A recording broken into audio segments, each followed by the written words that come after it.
कहानी एक बीरबल और गायब होता खजाना। मुगल बादशाह अकबर अपने राजमहल में दरबार लगाए बैठे थे। सुबह की दरबार की कार्यवाही अभी शुरू ही हुई थी कि एक सैनिक घबराया हुआ दरबार में दौड़ता हुआ आया। उसने हाथ जोड़कर कहा, जहांपनाह, शाही खजाने का सबसे बड़ा संदूक रातों रात गायब हो गया है। यह सुनकर दरबार में सन्नाटा छा गया। वो संदूक जिसमें अनमोल जवाहरात, हीरे मोती और सोने की मुद्राएं रखी थी, अकबर की शान का प्रतीक माना जाता था। अकबर का चेहरा गंभीर हो गया। यह कैसे हो सकता है? अकबर ने कठोर स्वर में कहा, महल की चौकसी में जरा भी कमी नहीं होनी चाहिए। यह बादशाह का खजाना है, किसी की निजी तिजोरी नहीं। सारे मंत्री, पहरेदार और दरबारी चुप थे। तभी अकबर ने अपनी पैनी नजरों से बीरबल की ओर देखा। बीरबल, अकबर बोले, तुम्हारी चतुराई पूरे साम्राज्य में मशहूर है। हमें यह खजाना वापस चाहिए, चाहे जिसने भी इसे चुराया हो। हमें कल सुबह तक उसका नाम चाहिए। बीरबल ने विनम्रता से सिर झुकाया और कहा, जहांपनाह, मुझे एक रात की मोहलत दीजिए। सुबह तक चोरी का राज सामने होगा। रात ढलते ही बीरबल ने महल के सभी चौकीदारों, रसोइयों, नौकरों और दरबारियों को महल के आंगन में बुलवाया। सभी लोग चिंतित और घबराए हुए थे। बीरबल ने कहा, हमारे बीच ही कोई गुनहगार है, परंतु सच बोलने से डर रहा है। मैं एक आसान तरीका बताता हूं, जिससे चोर की पहचान हो जाएगी। बीरबल ने हर व्यक्ति को एक एक बांस की छड़ी दी और कहा, यह छड़ियां जादुई है। कल सुबह तक जिस व्यक्ति की छड़ी एक अंगुल बढ़ जाएगी, वही चोर होगा। छड़ी को अपने कमरे में रखिए और सुबह दरबार में लेकर आइए। सभी लोग हैरानी से छड़ियां लेकर चले गए। असल में बीरबल ने उन छड़ियों में कोई जादू नहीं किया था, परंतु चोर को लगा कि सच में छड़ी बढ़ जाएगी। उसने सोचा, अगर मेरी छड़ी सच में बढ़ गई तो मैं पकड़ा जाऊंगा। मुझे थोड़ा सिरा काट देना चाहिए ताकि बढ़ने पर भी लंबाई बराबर रहे। यही सोचकर उसने आधी रात को छड़ी का थोड़ा सिरा काट दिया। सुबह दरबार में सभी लोग अपनी अपनी छड़ी लेकर आए। बीरबल ने ध्यान से छड़ियों को देखा और मुस्कुराए। जहांपनाह, बीरबल ने कहा, चोर हमारे सामने खड़ा है और वो है ये आदमी। बीरबल ने हाथ उठाकर महल के एक पुराने खजांची की ओर इशारा किया। सभी चकित रह गए। बीरबल ने बताया, कल मैंने सबको समान लंबाई की छड़ियां दी थी। मैंने कहा था कि जादू से छड़ी एक अंगुल बढ़ेगी। असली चोर डर गया कि उसकी छड़ी बढ़ जाएगी और पकड़ा जाएगा, इसलिए उसने रात में उसका सिरा काट दिया। देखिए, इसकी छड़ी सबसे छोटी है। खजांची के चेहरे का रंग उड़ गया। तलाशी लेने पर उसके कमरे से वही गायब खजाना मिल गया। अकबर ने गदगद होकर कहा, बीरबल, तुम्हारी बुद्धि को सलाम। बिना तलवार चलाए तुमने सबसे बड़ा गुनाहगार पकड़ लिया। बीरबल ने हंसते हुए कहा, जहांपनाह, चोर का सबसे बड़ा डर उसकी अपनी चाल होती है। डर के मारे वो खुद अपने जाल में फंस जाता है। अकबर ने बीरबल को कीमती रत्नों का हार पहनाकर सम्मानित किया। भले ही चालाकी से कोई गलत काम कर ले, पर डर और अपराध बोध उसे अंततः बेनकाब कर ही देते हैं। सच्चाई की जीत हमेशा होती है। कहानी दो बीरबल और रहस्यमयी काले गुलाब का राज। मुगल बादशाह अकबर की शाही फिजाओं में उस सुबह एक अजीब सी खामोशी फैली हुई थी।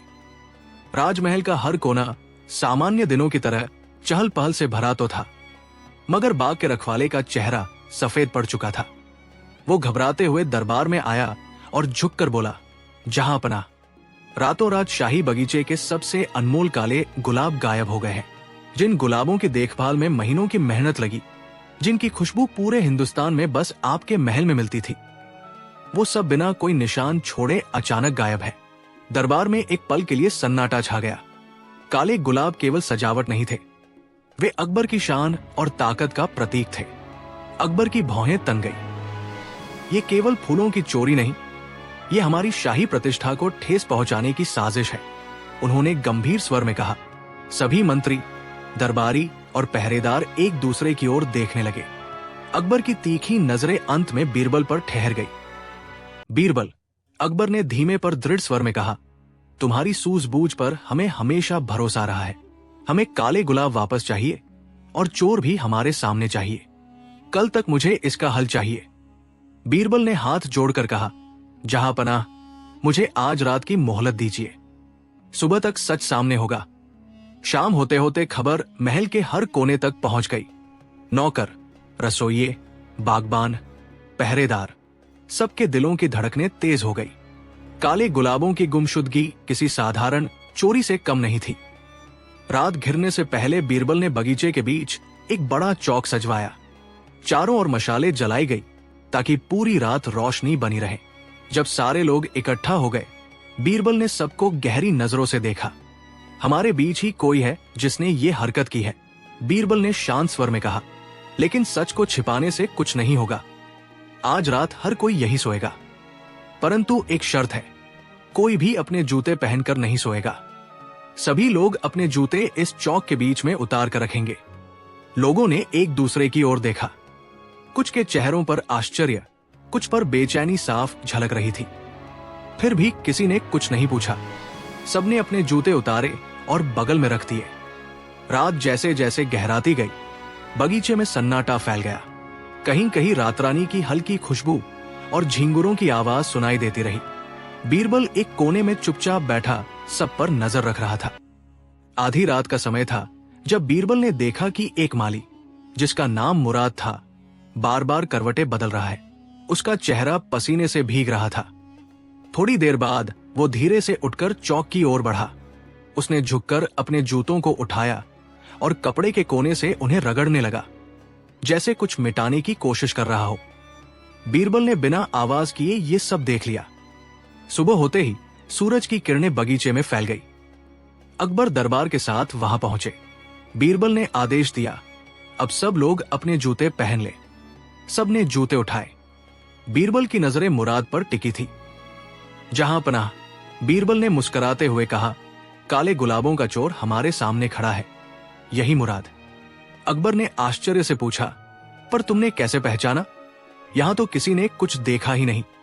बीरबल ने कहा, जहां पनाह, मैंने सभी को बिना जूते सोने को कहा ताकि रात भर मिट्टी की ठंडक उनके पैरों में लगे और सुबह उनके तलवों पर मिट्टी की नमी दिखे। लेकिन मुराद रात में उठा और अपने जूतों को कपड़े से रगड़कर तलवों को साफ करने लगा ताकि उसके पैरों पर मिट्टी का कोई निशान न मिले। यही उसकी घबराहट उसकी असली गवाही है। मुराद कांपने लगा। उसकी आंखों में आंसू भर आए और उसने गिड़गिड़ाते हुए सच कबूल किया, जहां पनाह, मेरा लालच ही मेरी गलती बन गया। मैंने सोचा कि काले गुलाबों को चुपके से बाहर के सौदागर को बेच दूं, जो उनके बदले मुझे ढेरों सोने की मुद्राएं देने वाला था।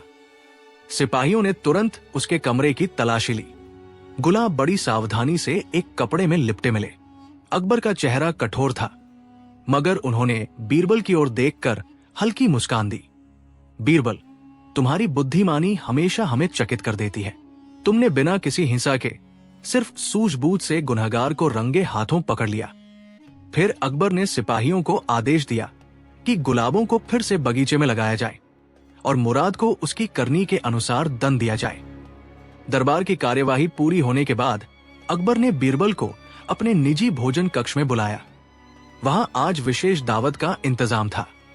सोने की थालियों में शाही व्यंजन सजाए गए थे। शाही पनीर, नवरत्न कोरमा, मुगलई बिरयानी, कश्मीरी पुलाव, रोगनी रोटी और मीठे में शाही टुकड़ा और जर्दा। अकबर ने स्वयं बीरबल को बिरयानी परोसी और कहा, तुम्हारी बुद्धि और निष्ठा हमारे साम्राज्य की सबसे बड़ी ताकत है। आज की ये दावत तुम्हारे लिए हमारी कृतज्ञता का प्रतीक है। बीरबल ने मुस्कुराकर कहा, जहां पनाह, अपराध चाहे कितना भी चालाक क्यों न हो, गुनहगार का डर हमेशा उसे बेनकाब कर देता है और सच्चाई अंततः विजयी होती है। पूरा दरबार इस घटना की चर्चा करता रहा। बीरबल की चतुराई और अकबर की दूरदृष्टि की ये कहानी पीढ़ियों तक सुनाई जाने लगी, एक मिसाल के तौर पर कि न्याय के रास्ते पर बुद्धि और धैर्य ही सबसे बड़े हथियार है। कहानी 3 बीरबल और अदृश्य रसोइये का रहस्य। मुगल बादशाह अकबर का महल उस दिन एक अनोखी हलचल से गूंज रहा था। महल की शाही रसोई से फैल रही अद्भुत सुगंध पूरे राजमहल को घेर चुकी थी। अगले दिन शाही भोज था, जिसमें केवल सम्राट के खास मेहमान ही शामिल होने वाले थे। दूर दराज के राजकुमार, विदेशी व्यापारी और अकबर के कुछ घनिष्ठ मित्र। दावत की तैयारी महीनों से चल रही थी। हर थाली में ऐसे दुर्लभ व्यंजन परोसने की योजना थी जिनका नाम तक आम लोग सुनकर दंग रह जाएं। मगर उसी सुबह एक सनसनीखेज खबर ने दरबार को हिलाकर रख दिया। रसोई के प्रधान बावर्ची, जिनका नाम कादिर था, घबराया हुआ अकबर के दरबार में दौड़ा आया। उसका चेहरा पसीने से भीग रहा था, आंखों में डर साफ झलक रहा था। उसने कांपती आवाज में कहा, जहां पनाह, शाही मसालों का सबसे अनमोल खजाना रातों रात गायब हो गया है।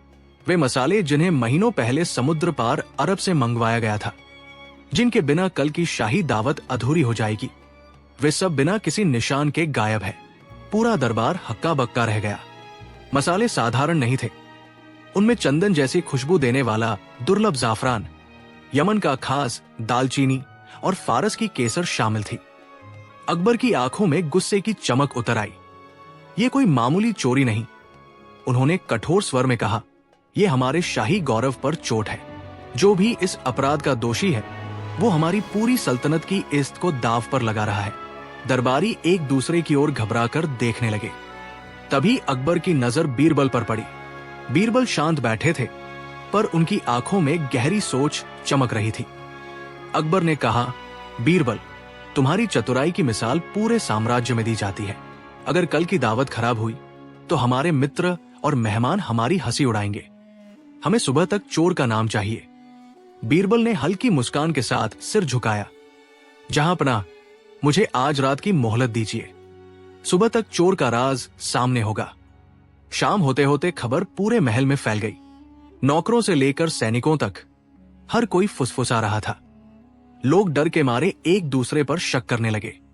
रात के समय बीरबल ने महल की रसोई के आंगन में सभी रसोइयों, सहायकों, मसाला पीसने वालों और नौकरों को बुलाया। करीब 40 लोग वहां इकट्ठा हुए। चारों ओर मशाले जल रही थी, जिससे रोशनी का हल्का पीला घेरा बना था। बर्तनों में अब भी गुप्त शाही व्यंजनों की हल्की महक तैर रही थी। केसर और इलायची की गंध, घी और ताजे बादाम की मिठास। बीरबल ने सबकी ओर देखते हुए कहा, हमारे बीच ही कोई गुनहगार है, पर अपराधी को खुद से स्वीकार करने की जरूरत नहीं। आज रात सब लोग यही रसोई में सोएंगे, कोई बाहर नहीं जाएगा। सोने से पहले हर व्यक्ति को मेरे हाथ से एक एक कप दूध दिया जाएगा। सुबह जिसकी जीभ पर पीली परत नहीं मिलेगी वही चोर होगा। लोग चकित रह गए। एक दूसरे को देखते हुए धीरे धीरे उन्होंने दूध के कप लिए। दूध में बीरबल ने हल्दी की हल्की मात्रा डाली थी, मगर यह किसी को नहीं बताया। सामान्य रूप से हल्दी वाला दूध पीने पर सुबह जीभ पर हल्की पीली परत आ ही जाती है। रात धीरे धीरे गहराने लगी। लोग अपने अपने कोनों में सो गए। बीरबल एक खंभे के पास चुपचाप बैठा सबको देख रहा था। आधी रात को उसने देखा कि एक रसोइया, एक नया नौकर, नाम था करीम, बार बार करवटें बदल रहा है। उसका चेहरा पसीने से भीग रहा था। थोड़ी देर बाद वो धीरे से उठा, पानी का घड़ा लिया और बार बार मुंह धोने लगा। बीरबल ने बिना कोई आवाज किए सब देख लिया। करीम के दिल की धड़कन तेज थी। उसने सोचा, अगर हल्दी का रंग मेरी जीभ पर रह गया तो सुबह मैं पकड़ा जाऊंगा। उसने दूध आधा ही पिया था और अब बार बार पानी से जीभ साफ करने लगा। सुबह सूरज की पहली किरणों के साथ ही अकबर दरबारियों सहित रसोई में पहुंचे। बीरबल ने सभी से जीभ दिखाने को कहा। हर किसी की जीभ पर हल्की पीली परत थी, सिवाय करीम के। बीरबल ने शांत स्वर में कहा, जहां पनाह, गुनहगार यही है। अकबर ने आश्चर्य से पूछा, बिना कोई गवाह या सबूत के तुमने कैसे जाना? बीरबल ने हल्की मुस्कान के साथ कहा, दूध में मैंने हल्दी डाली थी। हल्दी पीने वाले की जीभ पर सुबह तक पीली परत आनी ही थी, पर अपराधी डर के कारण दूध पूरा नहीं पी सका और रात भर अपनी जीभ साफ करता रहा। यही उसका अपराध सिद्ध करता है। करीम कांपता हुआ बोला, जहां पनाह, मुझे माफ कीजिए। मैंने लालच में आकर उन दुर्लभ मसालों को छिपा दिया था। मैंने सोचा कि उन्हें बाजार में बेचकर ढेरों सोना कमा लूंगा, पर डर ने रात भर नींद नहीं आने दी। अकबर ने सख्त आवाज में कहा, अपराध चाहे कितना भी चालाक क्यों न हो, उसका अंत शर्म और सजा से ही होता है। तुम्हें उपयुक्त दंड दिया जाएगा। पहरेदारों ने करीम को पकड़कर मसाले बरामद कर लिए। उस शाम जब शाही भोज शुरू हुआ तो पूरा महल अद्भुत व्यंजनों की सुगंध से महक रहा था। सोने चांदी की थालियों में एक से बढ़कर एक पकवान परोसे गए। नरगिसी कोफ्ता, जिसमें अंडे और कीमे का अद्भुत संगम था। कुरमा शाही, जिसकी ग्रेवी में केसर और काजू की मलाई घुली थी। मखमली मलाई कबाब, जिनका हर निवाला मुंह में घुलता था। केसरिया बादाम पुलाव, जिसकी हर दाने से केसर की महक आ रही थी।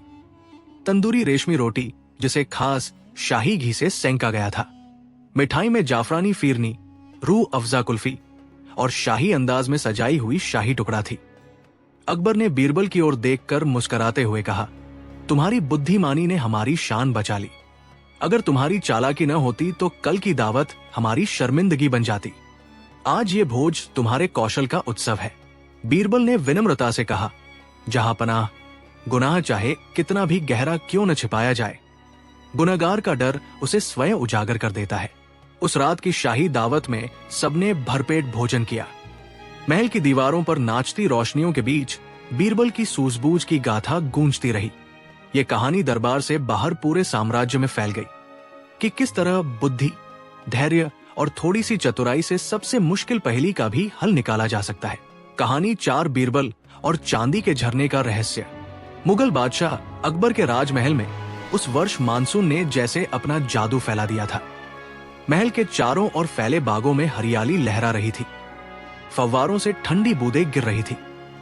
एक सुबह दरबार की कार्यवाही शुरू होने ही वाली थी कि महल के एक पुरातन रखवाले ने घबराकर दरबार का दरवाजा खोला। उसकी सांसें तेज थी, कपड़े भीग चुके थे। उसने झुककर कांपती आवाज में कहा, जहां पनाह, महल के पिछवाड़े में स्थित पुरानी गुफा के भीतर का चांदी का झरना रातों रात सूख गया है। वहां की चमकती धार, जो सालों से निरंतर बह रही थी, अब बिल्कुल गायब है। लोग कहते थे कि उस झरने का पानी चांदी की तरह चमकता है और उसकी बूंदें हीरे सी झिलमिलाती है, लेकिन आज सुबह केवल सूखी चट्टानें दिख रही हैं। दरबार में सन्नाटा छा गया। ये झरना अकबर की शान था। दूर दूर से यात्री इसकी चमक देखने आते थे। अकबर ने गंभीर स्वर में कहा, यह कोई साधारण घटना नहीं, या तो कोई प्राकृतिक रहस्य है या किसी की चाल। उन्होंने बीरबल की ओर देखा। बीरबल, तुम्हारी बुद्धि का कोई जोड़ नहीं।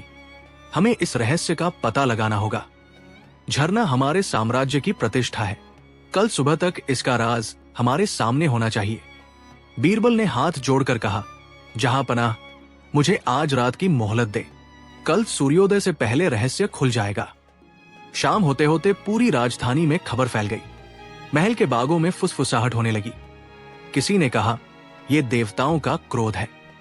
किसी ने कहा, कोई जादूगर रात में पानी चुरा ले गया। महल के सैनिक और नौकर भी बेचैन थे। रात ढलने से पहले बीरबल ने महल के सभी महत्वपूर्ण सेवकों, गुफा की देखरेख करने वाले पहरेदारों और पास के बागबानों को झरने के पास बुलाया। वहां मशालों की हल्की रोशनी में चट्टानों पर पानी की जगह केवल नमी की लकीरें दिख रही थी। हवा में ठंडक थी, पर झरने की चमकती ध्वनि गायब थी। बीरबल ने सभी को ध्यान से देखा और बोला, हमारे बीच ही कोई है जिसने इस झरने को रोकने की चाल चली है, लेकिन सच जल्द सामने आएगा। आज रात आप सब यही रहेंगे और ध्यान रखें, कोई गुफा से बाहर नहीं जाएगा। लोग आपस में डर से बातें करने लगे। किसी को समझ नहीं आया कि बीरबल को क्या योजना सूझी है। बीरबल ने पास की मिट्टी से पतली सफेद रेत उठाई और झरने के मुहाने के चारों ओर फैला दी। फिर उसने सबको आदेश दिया, सुबह जब सूरज निकलेगा तब तक कोई इस रेत पर पांव नहीं रखेगा। अगर कोई रखेगा तो उसके पांव के निशान बचेंगे। लोगों ने सिर हिलाया। बीरबल ने झरने के पास कुछ मशाले जला दी और सबके साथ एक ओर बैठ गया। रात बढ़ती गई। हवा में जुगनू चमकने लगे। झींगुरों की धीमी गुनगुनाहट के बीच केवल मशालों की परछाइयां हिल रही थी। आधी रात के करीब बीरबल ने देखा कि एक आदमी धीरे धीरे उठकर झरने की ओर बढ़ रहा है। वो चुपके से चारों ओर देखता और सावधानी से रेत पर कदम रखने की कोशिश करता, मगर रेत इतनी बारीक थी कि हर हल्की चाल पर भी पांव का निशान बन गया। बीरबल ने बिना आवाज किए ये सब देख लिया।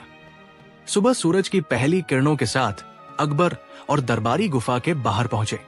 बीरबल ने सबको रेत पर बने पांव के निशान दिखाए और कहा, जहां पनाह, रहस्य यही छिपा है। वो निशानों का पीछा करता हुआ गुफा के भीतर गया और एक कोने में झरने के पत्थरों के पीछे छुपा एक गुप्त लकड़ी का फट्टा दिखाया। फट्टे के नीचे एक नली थी जिससे पानी बाहर जाने से रोका गया था। बीरबल ने उस आदमी को सामने लाने का आदेश दिया। सामने आया गुफा का पुराना रखवाला जिसका नाम हारून था। अकबर ने गंभीर स्वर में कहा, यह क्या करतूत है? हारून कांपता हुआ बोला, जहांपनाह, मेरी बेटी की शादी के लिए धन की कमी थी। मैंने सोचा अगर झरने को रोक दूं तो लोग घबरा जाएंगे और व्यापारी मुझे सोने चांदी के सिक्कों से पुरस्कृत करेंगे ताकि मैं झरने का रहस्य बताऊं। मैं रात में फट्टा लगाकर पानी को पास की नहर में मोड़ देता और सुबह उसे हटाकर फिर से पानी बहा देता। पर बीरबल की योजना ने मुझे पकड़ लिया। अकबर की आंखों में गुस्सा चमका। तुमने साम्राज्य की शान को अपने स्वार्थ के लिए गिरवी रखा। बीरबल ने विनम्रता से कहा, जहांपनाह, अपराध चाहे कितना चालाक क्यों न हो, लालच इंसान से गलती करवा ही देता है। रात की खामोशी और हमारी रेत की परख ने इसका भेद खोल दिया। अकबर ने हारून को उचित दंड देने का आदेश दिया, मगर यह सुनकर कि उसकी बेटी की शादी सच में संकट में थी, उन्होंने उसे शादी के लिए जरूरी धन भी प्रदान कर दिया, पर साफ चेतावनी दी कि दोबारा ऐसा विश्वासघात बर्दाश्त नहीं होगा। उसी दिन महल के भोज का आयोजन और भी भव्य हुआ। झरने का पानी फिर से चांदी की तरह चमक रहा था। दावत के लिए रसोई ने अद्भुत व्यंजन तैयार किए। नरगिसी शामी कबाब, जर्दा पुलाव, मटन दम बिरयानी, कुरमा एल खनऊ, तंदूरी नान और मिठाई में रस भरी मलाई, गुलकंद फिरनी और खास शाही पे केसर पिस्ता शरबत। जब सोने चांदी की थालियों में ये व्यंजन परोसे गए तो उनकी खुशबू ने पूरे महल को महका दिया। अकबर ने बीरबल की ओर मुस्कुराते हुए कहा, तुम्हारी चतुराई ने न केवल इस रहस्य को सुलझाया बल्कि हमारे झरने की प्रतिष्ठा भी बचाई। आज की ये शाही दावत तुम्हारी बुद्धि का सम्मान है। बीरबल ने हाथ जोड़कर कहा, जहांपनाह, जब तक इंसान के दिल में लालच है, अपराध करने वाला अंततः अपने ही जाल में फंसता है। सच्चाई हमेशा उजागर होकर रहती है। उस रात झरने की चांदी सी चमक में महल की रोशनियां झिलमिला रही थी। दरबार में गूंजती सरगमों के बीच ये कहानी हर कोने में सुनाई जाने लगी। बीरबल की सूझबूझ और अकबर की उदारता की एक अनसुनी गाथा जो आने वाली पीढ़ियों के लिए मिसाल बन गई। कहानी 5 बीरबल और बोलने वाली घंटी का रहस्य। दिल्ली के किले में उस शाम दरबार की शान निराली थी। सोने चांदी से जड़ा सिंहासन झिलमिला रहा था और हवा में गुलाब की खुशबू तैर रही थी। बादशाह अकबर दरबारियों के बीच बैठे थे, तभी किले के मुख्य फाटक से अजीब सी आवाज आई, टन टन टन। यह आवाज बिल्कुल वैसी थी जैसी किसी बड़ी पीतल की घंटी की होती है, पर दरबार के किसी आदमी ने कोई घंटी नहीं बजाई थी। महल के पुराने दरबारी घबराकर बोले, जहांपनाह, ये शुभ संकेत नहीं। ऐसी आवाज अपने आप आने का मतलब है कि कोई अनहोनी होने वाली है। कुछ सैनिक दौड़कर किले के फाटक तक गए, लेकिन वहां घंटी का नामो निशान नहीं था। फिर भी वो रहस्यमयी आवाज समय समय पर गूंज रही थी। अकबर ने भौहें चढ़ाते हुए कहा, यह खेल किसका है? कोई दरबार को डराने की कोशिश कर रहा है। फिर उन्होंने बीरबल की ओर देखा। बीरबल, तुम्हारी बुद्धि ने अब तक हर रहस्य सुलझाया है। ये बोलने वाली घंटी का मामला भी तुम्हें ही देखना होगा। अगर कल दोपहर तक सच सामने न आया तो दोष तुम्हारे ही सिर होगा। बीरबल ने शांत स्वर में कहा, जहांपनाह, सच हमेशा छुपता नहीं। कल सूर्योदय तक ये पहेली खुल जाएगी। उस रात बीरबल चुपचाप किले के चारों ओर घूमता रहा। उसने ध्यान दिया कि हर बार घंटी की टन टन आवाज के ठीक पहले हल्की सी हवा का झोंका और मिट्टी के उड़ते कण महसूस होते हैं। उसने दीवारों को परखा, फाटक के पास की ऊंची बुर्जियों को देखा और खाई के ऊपर झुकी पुरानी बरगद की शाखाओं को गौर से देखा। बरगद की एक शाखा जरा हिलती तो एक पुरानी कांस्य की प्लेट जो किले की दीवार से बंधी थी आपस में टकराकर घंटी जैसी आवाज करती, मगर यह स्वाभाविक हवा का खेल नहीं था। बीरबल ने देखा कि हर बार आवाज तब आती जब नीचे गश्त करने वाला सैनिक अपनी मशाल उठाता। उस रोशनी से ऊपर छुपा कोई छोटा जानवर या पक्षी घबराकर शाखा पर कूदता और प्लेट को हिलाता। लेकिन बीरबल को यह साधारण घटना नहीं लगी। उसने अगली रात सैनिकों की मशाल की जगह खास सुगंध वाली तेल बत्तियां रखवाई। बत्तियां जलते ही हल्की महक हवा में फैली। बीरबल ने छुप कर देखा। झरने के पास घनी पत्तियों में से एक लंबी पूंछ वाली लकड़ बगघासी बिल्ली बाहर निकली। उसके गले में बंधा था एक पतला रस्सी का फंदा, जिसमें छोटी सी कांसे की घंटी बंधी थी।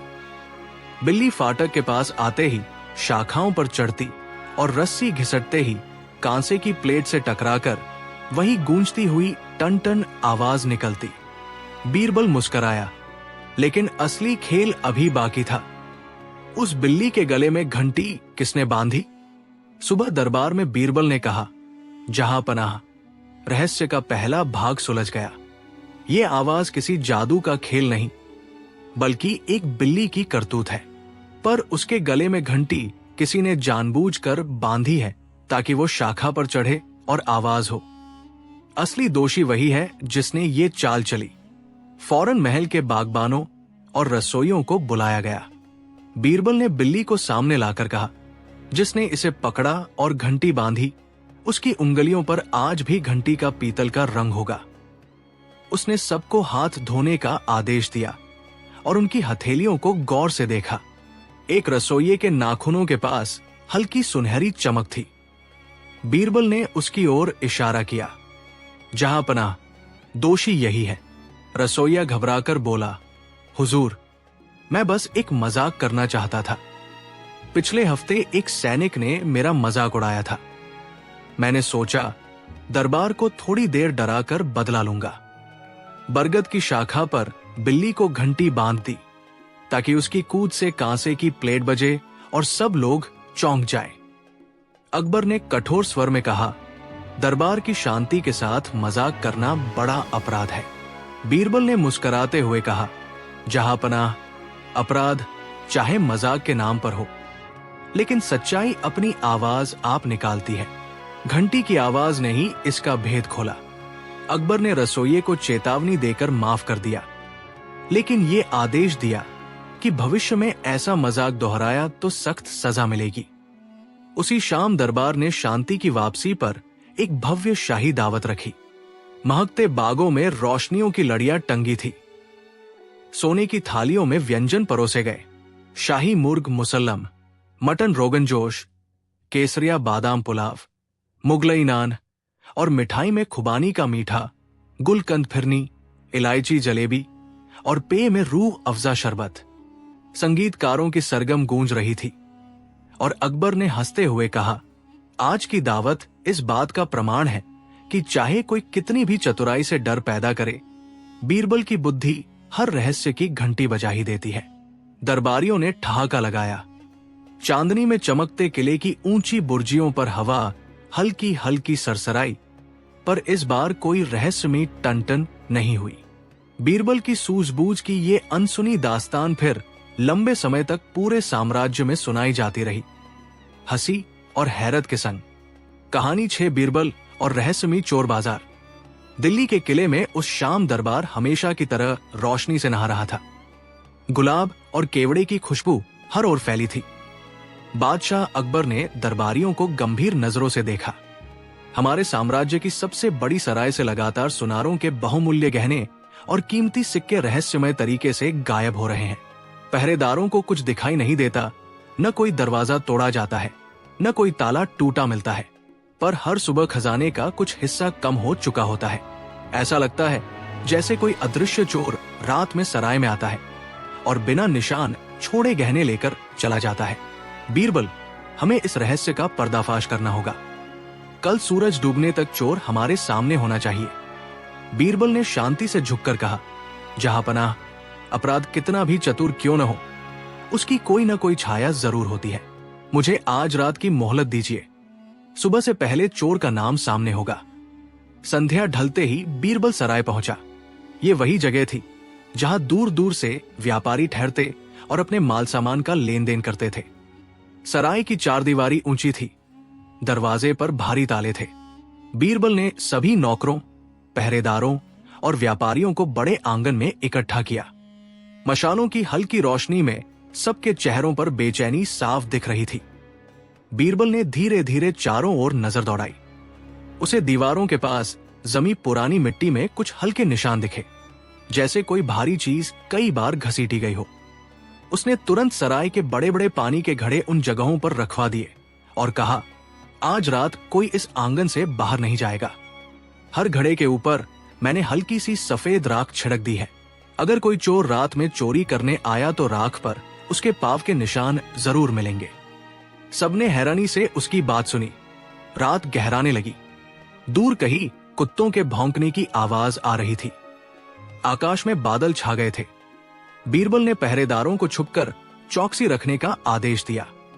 आधी रात बीतने पर अचानक हल्की हवा चली। मशालें हिलने लगी। बीरबल ने देखा, एक लंबा काला साया दीवार की ओर बढ़ रहा है। साया घड़ों के पास झुका और फिर गायब हो गया। बीरबल ने चुपचाप सैनिकों को संकेत किया, पर कोई आदमी पकड़ में नहीं आया। सुबह होते ही बीरबल ने सबको आंगन में इकट्ठा किया। राख पर सचमुच पांवों के हल्के निशान थे, पर ये निशान किसी इंसान के नहीं, बल्कि ऊंट के थे। सब दंग रह गए। सराय में तो कोई ऊंट नहीं था। बीरबल मुस्कुराया और बोला, जहांपनाह, असली चोर ने ऊंट की चालाकी से अपने निशान छुपाए हैं। वो ऊंट के पैरों के नीचे लकड़ी का चप्पा बांधता होगा, जिस पर इंसानी पैर फिट किए गए हैं, ताकि लगे कोई आदमी आया। पर हवा में रात का खेल ऐसा था कि असली ऊंट के गंध और चाल पकड़े बिना नहीं रही। अकबर ने कहा, तो हमें ऊंट ढूंढना होगा।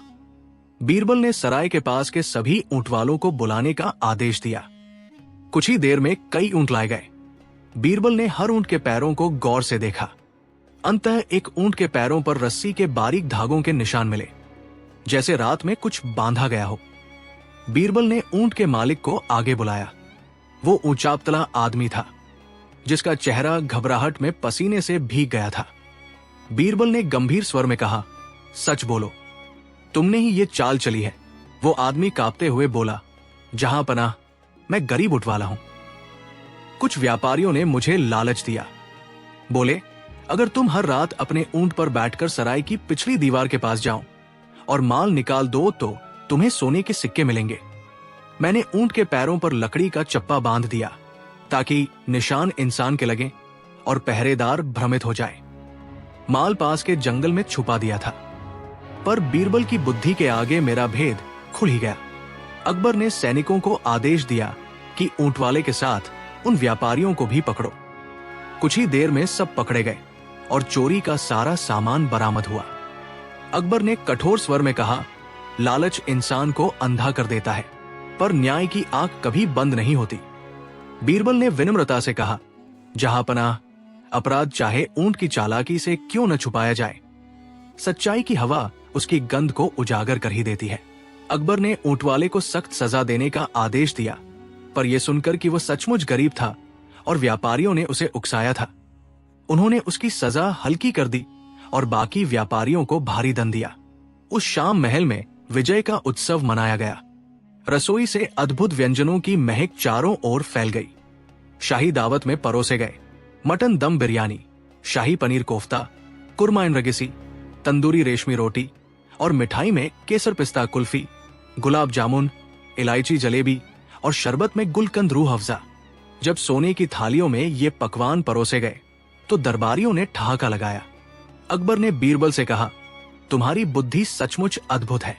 ऊंट के पैरों से छुपे रहस्य को भी तुमने खोल दिया। आज की ये दावत तुम्हारी चतुराई के नाम।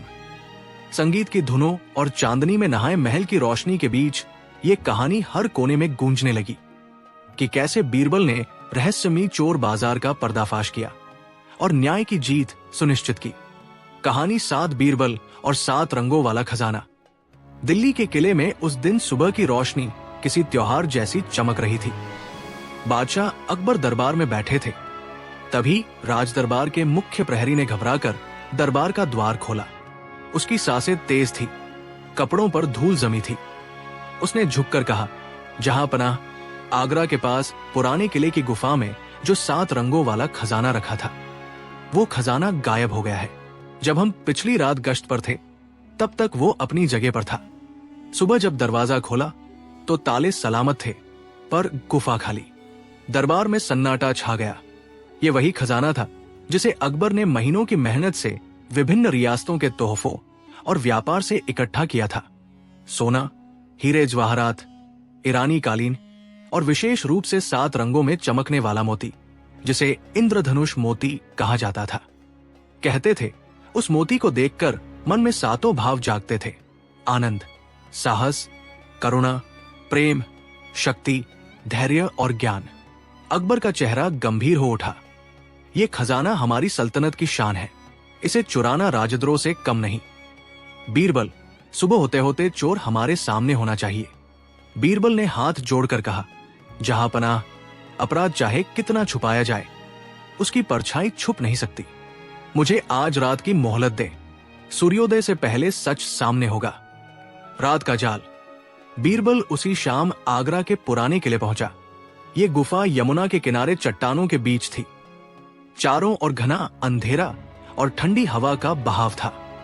उसने गुफा का दरवाजा देखा, ताले बिल्कुल सलामत।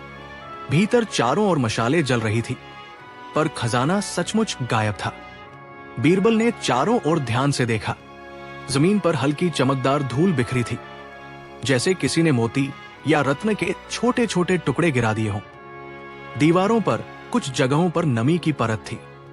उसने गुफा के पहरेदारों, नौकरों और पास की बस्ती के गाड़ीवानों को बुलाया। आज रात कोई भी किले से बाहर नहीं जाएगा, बीरबल ने आदेश दिया। जो भी इस रहस्य में शामिल है, उसकी पहचान हम अभी करेंगे। उसने सभी को एक एक कप गुनगुना पानी दिया, जिसमें थोड़ी सी नींबू की खुशबू थी। लोग चकित थे, पर किसी ने मना नहीं किया। बीरबल ने कहा, कल सुबह जिसकी हथेलियों पर हल्की नीली परत होगी, वही चोर होगा। सब हैरान हुए। गुनगुने पानी और नींबू की खुशबू से नीली परत कैसे? असल में बीरबल ने उस पानी में एक दुर्लभ पौधे का अर्क मिलाया था। ये अर्क तभी नीला पड़ता था जब कोई व्यक्ति घबराकर बार बार हथेलियां पोंछे। चोर ये सोचकर कि हाथ पर कोई दाग न लगे, उन्हें लगातार रगड़ेगा और घबराहट की नमी उस अर्क को नीला कर देगी। रात बीतने लगी। यमुना किनारे हल्की लहरों की आवाज और झिंगुरों की गुनगुनाहट सुनाई देती रही। आधी रात को दूर से धीमी सी आहट आई, जैसे कोई नाव पानी पर खींच रहा हो। बीरबल ने पहरेदारों को संकेत दिया, पर उसने खुद कुछ नहीं कहा। भोर का खुलासा। सूरज की पहली किरण के साथ बीरबल ने सबको कतार में खड़ा किया। जब सबने हथेलियां फैलाई, तो एक जवान गाड़ीवान की हथेलियों पर हल्की नीली परत चमक रही थी। अकबर ने गंभीर स्वर में कहा, बीरबल, क्या यही चोर है? बीरबल ने सिर झुकाकर कहा, जहां पनाह, यही व्यक्ति अपराधी है। इसने घबराहट में रात भर हाथ रगड़े और हमारे विशेष अर्क ने उसकी सच्चाई उजागर कर दी। गाड़ीवान कांपता हुआ बोला, जहां पनाह, मैंने किसी लालच में नहीं बल्कि मजबूरी में ये कदम उठाया। मेरी मां बीमार है। किसी ने मुझे कहा कि अगर मैं ये इंद्रधनुष मोती चोरी करके उन्हें दूं तो वे मेरी मां का इलाज कराएंगे। मैंने रात में गुप्त रास्ते से गुफा में प्रवेश किया, ताले तोड़े बिना। वह रास्ता पुरानी नहर से जुड़ा है, जिससे मैं नाव के जरिए मोती बाहर ले गया। बाकी खजाने को वही छुपा दिया। अकबर ने कड़क आवाज में पूछा, किसने तुम्हें उकसाया? गाड़ीवान ने नाम लिया, एक धनी व्यापारी का, जो दूर दूर तक मोतियों का व्यापारी था। सैनिकों ने उसे तुरंत पकड़ा। पूछताछ में उसने अपराध स्वीकार कर लिया। वो चाहता था कि इंद्रधनुष मोती विदेश के बादशाह को बेचकर बेहिसाब धन कमाए। अकबर ने गंभीर स्वर में कहा, लालच इंसान को अंधा कर देता है, पर न्याय की आंखें हमेशा जागती है। बीरबल ने विनम्रता से कहा, जहां पनाह, जब मन में अपराध छुपा हो तो डर उसे बाहर निकाल देता है। जितना कोई छुपाने की कोशिश करता है, उतना ही सच उजागर होता है। व्यापारी को कड़ी सजा दी गई। गाड़ीवान को उसकी मां के इलाज के लिए धन दिया गया, पर उसे चेतावनी भी मिली कि दोबारा ऐसी भूल न करे। विजय का जश्न। शाम होते ही किले में भव्य दावत का आयोजन हुआ। गुफा का इंद्रधनुष मोती फिर से अपनी जगह चमक रहा था। रसोई से लजीज व्यंजनों की सुगंध दरबार में फैल गई। सोने की थालियों में परोसे गए नरगिसी कोफ्ता, मटन दम बिरयानी, शाही पनीर क्लिया, कुरमा शाही, तंदूरी रेशमी रोटी और मिठाई में केसर पिस्ता कुल्फी, रूह अफजा फालूदा, इलायची जलेबी और पेय में गुलकंद शरबत। संगीतकारों की सरगम गूंज रही थी। दीपों की रोशनी में इंद्रधनुष मोती सातों रंग बिखेर रहा था। अकबर ने मुस्कुराकर बीरबल से कहा, तुम्हारी बुद्धि हमारी सबसे कीमती दौलत है। 7 रंगों वाले इस खजाने की चमक तो लौट आई, पर तुम्हारी चतुराई की चमक सदियों तक याद रखी जाएगी। दरबारियों ने एक साथ जयकार की, बीरबल की जय। उस रात यमुना किनारे ठंडी हवा में महकते फूलों के बीच ये कथा हर गली, हर सराय में सुनाई जाने लगी। बीरबल की सूझबूझ और अकबर के न्याय की, 7 रंगों वाले खजाने की ये अनसुनी और रोचक गाथा। कहानी 8 अब तो आन पड़ी है। अकबर बादशाह को मजाक करने की आदत थी। एक दिन उन्होंने नगर के सेठों से कहा, आज से तुम लोगों को पहरेदारी करनी पड़ेगी। सुनकर सेठ घबरा गए और बीरबल के पास पहुंचकर अपनी फरियाद रखी। बीरबल ने उन्हें हिम्मत बंधाई, तुम सब अपनी पगड़ियों को पैर में और पायजामों को सिर पर लपेटकर रात्रि के समय में नगर में चिल्ला चिल्लाकर कहते फिरो, अब तो आन पड़ी है। उधर बादशाह भी भेष बदलकर नगर में गश्त लगाने निकले। सेठों का ये निराला स्वांग देखकर बादशाह पहले तो हंसे, फिर बोले, ये सब क्या है? सेठों के मुखिया ने कहा, जहांपनाह, हम सेठ जम से गुड़ और तेल बेचने का काम सीख कर आए हैं। भला पहरेदार क्या कर पाएंगे? अगर इतना ही जानते होते तो लोग हमें बनिया कहकर क्यों पुकारते? बादशाह अकबर बीरबल की चाल समझ गए और अपना हुक्म वापस ले लिया। कहानी 9 रेत से चीनी अलग करना।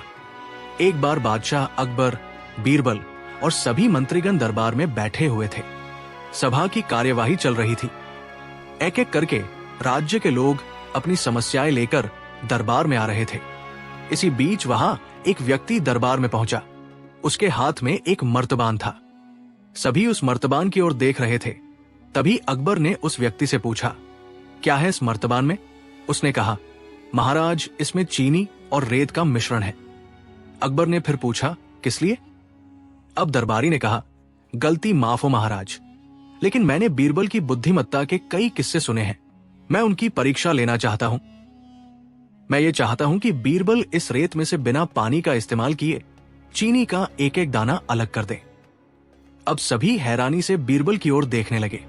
अब अकबर ने बीरबल की ओर देखा और कहा, देख लो बीरबल, अब तुम कैसे इस व्यक्ति के सामने अपनी बुद्धिमानी का परिचय दोगे?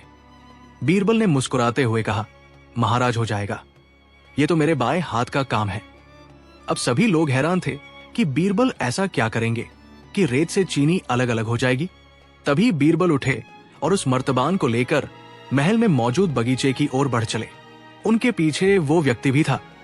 अब बीरबल बगीचे में एक आम के पेड़ के नीचे पहुंचे।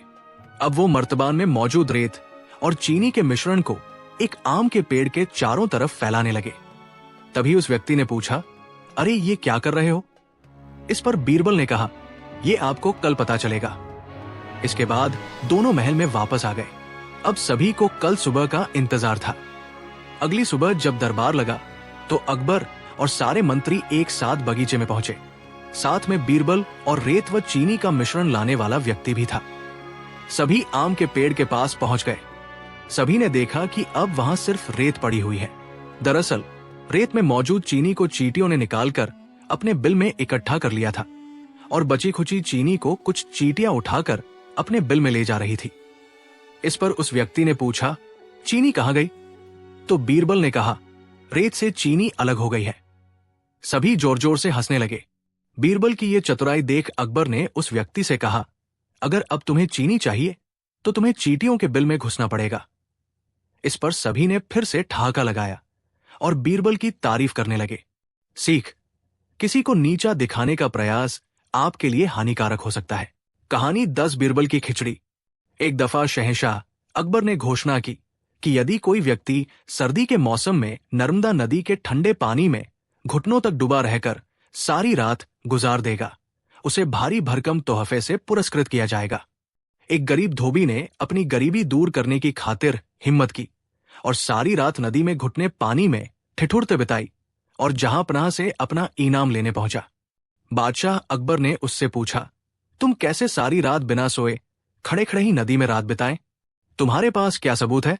धोबी ने उत्तर दिया, जहांपनाह, मैं सारी रात नदी छोर के महल के कमरे में जल रहे दीपक को देखता रहा और इस तरह जागते हुए सारी रात नदी के शीतल जल में गुजारी।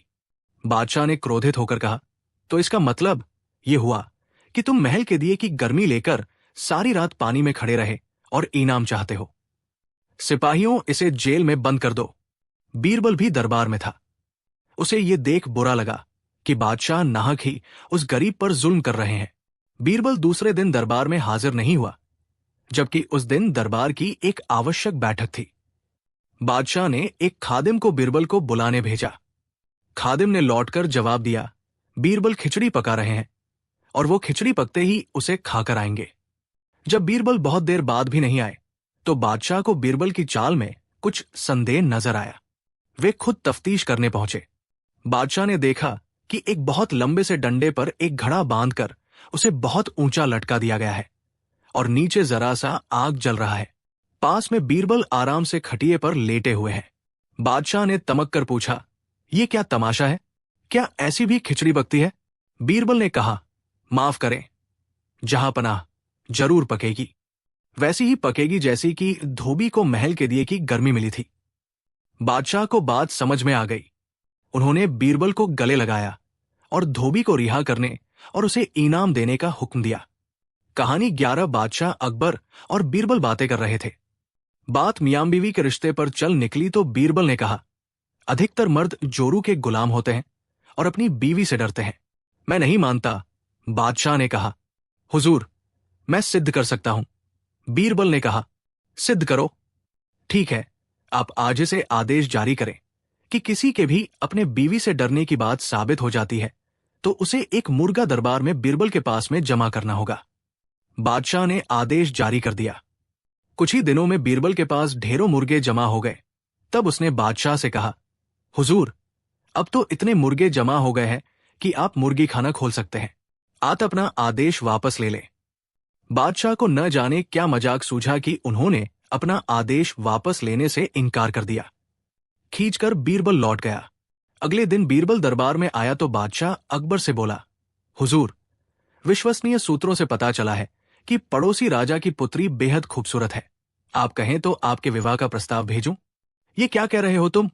कुछ तो सोचो, जनाना खाने में पहले ही 2 है। अगर उन्होंने सुन लिया तो मेरी खैर नहीं। बादशाह ने कहा, हुजूर, 2 मुर्गे आप भी दे दें। बीरबल ने कहा। बीरबल की बात सुनकर बादशाह झेम गए।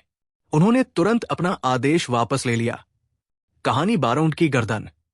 अकबर बीरबल की हाजिर जवाबी के बड़े कायल थे। एक दिन दरबार में खुश होकर उन्होंने बीरबल को कुछ पुरस्कार देने की घोषणा की, लेकिन बहुत दिन गुजरने के बाद भी बीरबल को पुरस्कार की प्राप्त नहीं हुई। बीरबल बड़ी ही उलझन में थे कि महाराज को याद दिलाएं तो कैसे। एक दिन महाराजा अकबर यमुना नदी के किनारे शाम की सैर पर निकले। बीरबल उनके साथ था। अकबर ने वहां एक ऊंट को घूमते देखा।